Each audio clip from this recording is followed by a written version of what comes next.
Joo, morjesta vaan kaikille. Mä oon Toni Neuvonen, mä oon kasvupäällikkö Deskmillä.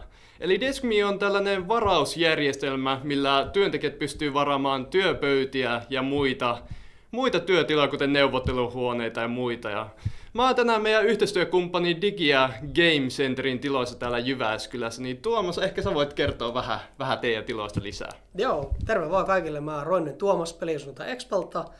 Ja me on pyöritetty Digi- ja Game Centeria nyt vuodesta 2020 ja me ollaan oltu oikein mukavasti yhteistyössä Deskmen kanssa ja meillä on erilaisia tiloja täällä vuokralla. Joo. Minkälainen teidän tällainen visio täällä on, että minkälaista porukkaa täällä käy ja miten te tehostatte näitä toimintaa? Joo, siis ihan hyvä kysymys. Eli meillä on 1000 neliötä täällä käytössä ja meillä on erilaisia toimitiloja, liikkuvan työpisteen tiloja, dedikoituja työpisteitä, toimistoja. Mutta sitten just tämmöisiä erikoisia, että meillä on tämmöinen ministudio tai jopa isompi viherseinen tuli just tuolla. Joo. Meillä on saunatiloja. Eli tavallaan tämä on niin yhtenä semmoisena muotona, mitä meitä voi käyttää ja kaikki on vuokrattavissa. Että olemme hyvin semmoinen niin lämminhenkinen coworking-tila ja yhteisöllisyys on meille aika tärkeä asia. Joo, mainitsit just tuon yhteisöllisyyden. Se on varmaan sellainen asia, mitä Deskme teillä tukee näiden varausten kautta, että ihmiset näkee, keitä on tulossa paikalle ja milloin. Niin. Onko tästä ollut minkäänlainen hyöty teidän toimintaan? Joo, kyllä suurkin hyöty. Eli kun meillä on just tämmöisiä erillistiloja ja sitten täällä on semmoinen 100 ihmistä päivittäin paikalla, niin voi vuokrata joko staketilaa tai neukkaria tai saunaa tai muuta. Ja joo. Se, että ihmiset näkee, milloin mitäkin on varattu, ne pystyy myös omaa työaikaansa määrittämään sen mukaan, että milloin kannattaa tulla paikalle. Joo. Vaikka meillä periaatteessa 24/7 ovet auki. Joo. Miten sä näet tämän coworking-tilojen tulevaisuuden? Nyt varsinkin, kun on paljon etätyötä ja hybridityötä yrityksillä, niin miten sä näet, että tämä tulee vaikuttaa jatkossa teidän toimintaan ja ihan ylipäätään coworking-tiloja? No, todella hyvä kyssäri, että siinä mielessä tulee varmasti vaikuttaa vielä enemmän. Joo. Enemmän porukka tekee etätyötä tai hybridinä ja sitten osalla saattaa olla pääfirma jossain muualla, niin kuin meilläkin on. Että osa toimista täällä, mutta vielä enemmänkin ehkä se myös niin kuin säästötietoisesti. Eli sä saat hyötykäyttöön studioita, neukkareita, avotiloja, mutta ehkä vielä enemmänkin, että sä saat muita ihmisiä siihen ympärille, jos sä oot yksinäinen työntekijä. Joo.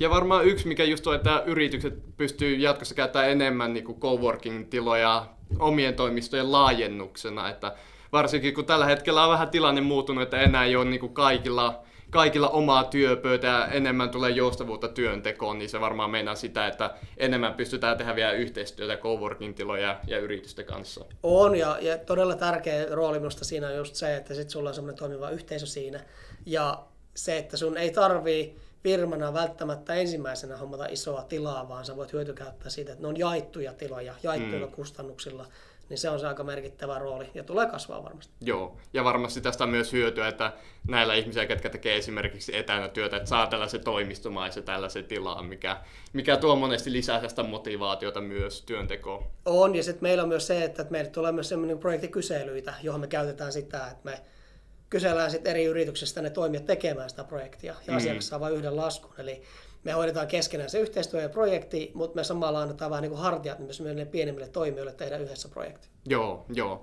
Ja tämä on yksi Deskmen visio just tulevaisuudella, että miettii näitä eri toimistotiloja ja yhteistyötä tilojen välillä, niin meillä pystyttäisiin mahdollisesti tekemään tänne toimistojen verkosto, missä niinku pystyy eri yritykset ja coworking-tilat tekemään paremmin yhteistyötä, että ihmiset pystyy tekemään paremmin töitä siellä, missä päin esimerkiksi ovat, jos on kaukana omasta toimistotilastaan tai tälleen. Että uskon, että tämä tulee olemaan jatkossa ja tulevaisuudessa tulee näkyville enemmän, että työtilat tulee olemaan joustavampia kuin tällä hetkellä ehkä on vielä. Kyllä, ja me nähdään se niin todella hyötynä se, että mitä me pystytään avaamaan sitä verkostoa, missä eri toimijat on, niin teidän kanssa kuin muidenkin, eli sitten me saadaan enemmän irti niin sanotusti tehoja toimijoista ja myös mahdollista auttaa ihmisiä saamaan projekteja ja rahaa ja liikevaihtoa.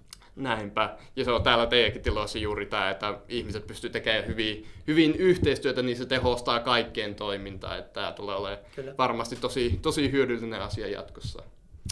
Mutta joo, hei Tuomas, kiitti sun ajasta. Ja jos teitä kiinnostaa tämä Deskme-konsepti, että työntekijät pystyy varaamaan tiloja puhelimella tai tietokoneella parilla klikkauksella, tai esimerkiksi coworking-tilat, että ihmiset näkee keitä tuossa paikan päälle milloin ja pystyvät tekemään paremmin yhteistyötä, niin kannattaa tsekata ja kannattaa myös tsekata Digi- ja Game Centerin tilaa täällä Jyväskylässä. Joo, kiitti.